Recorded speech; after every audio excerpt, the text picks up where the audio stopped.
জাতীয়তাবাদক পৃষ্ঠপোষকতা কৰাৰ নামত আন কোনোবা সংবাদ মাধ্যমেও অসমৰ আবেগক লৈ ব্যৱসায় কৰিছে নেকি এই কথাটো ফহিয়াই চোৱাৰ বৰ্তমান সময়ত আটাইতকৈ গুৰুত্বপূৰ্ণ সময়। এই কাৰণে কৈছো একাংশই উচ্চতাই জল খাই আছে আৰু তেনে সংবাদ মাধ্যমসমূহকো আমি চিনি থোৱা উচিত। কোনে অসমৰ জাতীয়তাবাদৰ নামত এনে ধৰণৰ এটা পৰিৱেশ সৃষ্টি কৰাত আটাইতকৈ বেছি উদ্গনি জগাই আহিছে আপোনালোকে নিজে অনুমান কৰক। আৰু আমাৰ অনুমান নহয়, আমি স্পষ্টভাৱে কওঁ স্বাধীন প্ৰতিদিন গোষ্ঠীৰ বিশেষকৈ অসমীয়া প্ৰতিদিন কাকতখনে এই ধৰণে জাতীয়তাবাদৰ পৃষ্ঠপোষকতা কৰাৰ নামত কিছুমান অপৰিণত কেঁচেলুৱা নেতাক হোৱাই নোহোৱাই প্ৰমোচন কৰি তেওঁলোকক আগবঢ়াই দি মুনাফা লাভ কৰাৰ প্ৰয়াস চলাই আহিছে সুদীৰ্ঘ দিনৰ পৰা। মাৰিম পিটিম বুলি ক'লেও ব্ৰেকিং নিউজ হয়, কোনোবাই কাৰোবাক মাৰিম পিটিম বুলি ক'লেও এক্সক্লুচিভ নিউজ হয়, কোনোবাই কাৰোবাক ভয় ভাবুকি ধমকি দিলেও ডাঙৰকে কিবা এটা কথা ক'লেই তেওঁৰ পিছত কেমেৰা লাগি যায়, দৌৰি ফুৰে চাৰিওফালে। আৰু এই কথাবিলাকেই প্ৰভাৱ পেলোৱা নাই নে? এই কথাবিলাকেই কিছুমান কেঁচেলুৱা অল্পমতি লোকক নেতা হোৱাৰ সুযোগ দিয়া নাই নে? নেতা বনাইছে কোনে? নিজে চিন্তা কৰক। প্ৰথমতে ভাবিছিলো অসমীয়া প্ৰতিদিন কাকতে জাতীয়তাবাদক প্ৰকৃতাৰ্থত অন্তৰাত্মাৰ পৰা প্ৰতিনিধিত্ব কৰে। পৰৱৰ্তী সময়ত তেওঁলোকৰ সকলোবোৰ বিষয় আমি বিশ্লেষণ কৰি গম পালো নহয় এওঁলোকে ব্যৱহাৰ কৰিছে জাতিটোক, জাতিৰ আবেগক ব্যৱহাৰ কৰিছে জয়ন্ত বৰুৱাই।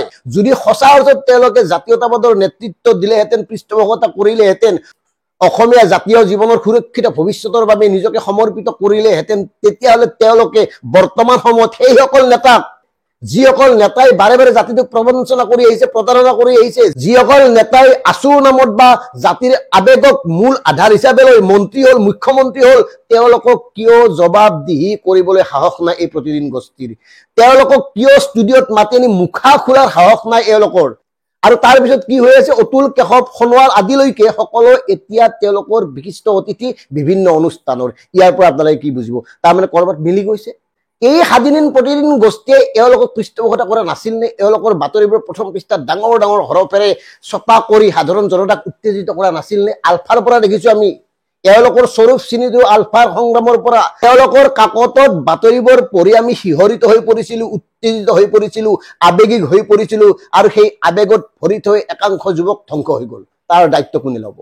আৰু এতিয়া এওঁলোক নীৰৱ নিশ্চুপ। এতিয়া এওঁলোকে কাৰোবাক জবাবদিহি কৰিছেনে? ষ্টুডিঅ'ত মাতি আনি বা প্ৰথম পৃষ্ঠাত কিছুমান প্ৰশ্ন এওঁলোকক সুধিছেনে যে তোমালোকে জাতিটোক এনেকে কিয় ঠগালা, কিয় গাদ্দাৰী কৰিলা, তোমালোকে জাতিৰ নামত কিয় ব্যৱসায় কৰিলা, তোমালোকে জাতিৰ নামত ক'ত কিমান সম্পত্তি কৰিলা, কওক পাৰে যদি। সুধিছেনে এই প্ৰশ্নবোৰ? সোধা নাই। কিয় নুধে জানেনে? মিলি আছে। কেৱল লক্ষ্য ব্যৱসায়, সাধাৰণ জনতাৰ আবেগক খেলি কেৱল ব্যৱসায়, মুনাফাই ধান্দা এওঁলোকৰ প্ৰথম।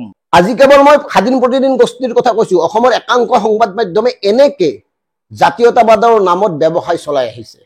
মই এইকাৰণে স্বাধীন প্ৰতিদিন গোষ্ঠীৰ নাম কৈছো, এওঁলোক এক নম্বৰত পৰে। আৰু বিশেষকৈ জয়ন্ত বৰুৱাৰ শেহতীয়া কাম কাজ, তেওঁৰ সকলোবোৰ চাল চলন লক্ষ্য কৰি আমি এই সিদ্ধান্তত উপনীত হৈছো যে এওঁলোকৰ সঁচা অৰ্থত জাতিৰ প্ৰতি বৰ বিশেষ টান নাই। এওঁলোকৰ কেৱল টান নিজৰ স্বাৰ্থত, নিজৰ সুৰক্ষিত ভৱিষ্যতৰ স্বাৰ্থত, নিজৰ সা সম্পত্তি ল'ৰা ছোৱালীৰ সুৰক্ষিত ভৱিষ্যতৰ স্বাৰ্থত। এইখিনিতে আৰু এটা কথা ক'ব খুজিছো। আমি ডিকেবি ব্যক্তিয়ে বাৰে বাৰে কৈ আহিছিলো যে স্বাধীন প্ৰতিদিন গোষ্ঠীৰ বিশেষকৈ জয়ন্ত বৰুৱাৰ লগত কৰবাত চিণ্ডিকেট চক্ৰৰ মিল আছে নেকি? চিণ্ডিকেটৰ বাতৰি তেওঁলোকৰ প্ৰথম পৃষ্ঠাত কিয় নাই? এই কথাবোৰ আমি কৈ আহিছিল, কিন্তু আমাৰ কথাত তেওঁলোকে গুৰুত্বই নিদিলে। কিয় গুৰুত্ব দিব? আমি সাধাৰণ মানুহ, আমি তেওঁলোকক ঢুকি পাওঁ জানো? গতিকে সাধাৰণ মানুহক এই বুলি ভবা এওঁলোকক আমি গুৰুত্ব দিম? গতিকে আজি আকৌ কৈছো, বিশেষকৈ যিহেতুকে স্বাধীন প্ৰতিদিন গোষ্ঠীৰে প্ৰতিদিন টাইম নামৰ নিউজ চেনেলটো, তাত আছে নহয় নিতুমণি শইকীয়া ডাঙৰীয়া, যাৰ কণ্ঠত বজ্ৰনিনাদ আছে, যিজন সাংবাদিকে জাতীয় জীৱনৰ জ্বলন্ত সমস্যা সম্পৰ্কে সচেতন, যিজন সাংবাদিকে নিজৰ কবিতাৰে জাতিটোক জগাব খোজে, সেই নিতুমণি শইকীয়াক আমি প্ৰত্যাহ্বান জনাইছো, যদি পাৰে আপোনাৰ ষ্টুডিঅ'ত চিণ্ডিকেটক লৈ একাধিক টক শ্ব' অনুষ্ঠিত কৰক, ধাৰাবাহিক প্ৰতিবেদন প্ৰস্তুত কৰক। যদি পাৰে মন্ত্ৰী পীযুষ হাজৰিকাৰ ডিপাৰ্টমেণ্টৰ যিকোনো এটা দুৰ্নীতিৰ বাতৰি ফাদিল কৰক যদি পাৰে। আৰু যদি পীযুষ হাজৰিকাৰ ডিপাৰ্টমেণ্টত কোনো দুৰ্নীতি হোৱা নাই, তেতিয়াহ'লে পাৱে পৰিহৰি, আমাৰো ক'বলগীয়া নাই যদি আপোনালোকৰ দৃষ্টিত। কিন্তু পৰৱৰ্তী সময়ত আমি দেখুৱাম এই যে মালিক পক্ষই এই ধৰণে দুষ্ট চক্ৰৰ লগত মিতিৰেলি কৰি এই ধৰণে কিছুমান কাম কৰি আছে, এই কথাবোৰ আপোনালোকে অনুমান কৰিব পাৰে নে নোৱাৰে? আমি অনুমান এইকাৰণে কৰিছো, আমি সোধা এটা প্ৰশ্নৰ উত্তৰ তেওঁলোকে দিয়াৰ নৈতিক সাহস গতাব নোৱাৰিলে।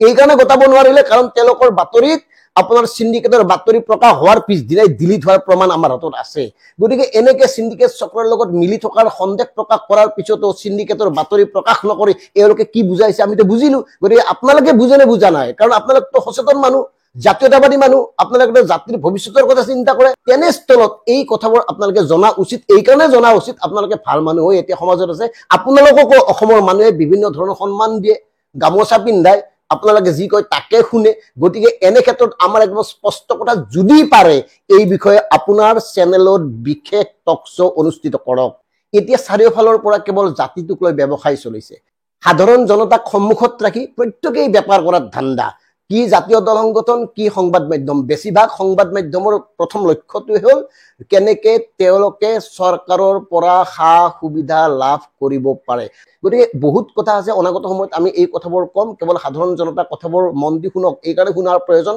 সাধাৰণ জনতাই এতিয়া ক'ব লাগিব মুখ খুলিব লাগিব কি সংবাদ মাধ্যম কি জাতীয় দল সংগঠন এইবিলাকৰ ওপৰত লাহে লাহে সাধাৰণ জনতাৰ বিশ্বাস নোহোৱা হৈ পৰিছে সেইকাৰণে তেওঁলোকক বাধ্য কৰাব লাগিব এনেই মানে নামত জয় অসম শ্লোগান দিলে নহব তেওঁলোকক বাধ্য কৰাব লাগিব আৰু তাৰ বাবে সাধাৰণ জনতা সজাগ আৰু সচেতন হ'ব লাগিব ধন্যবাদ জয় অসম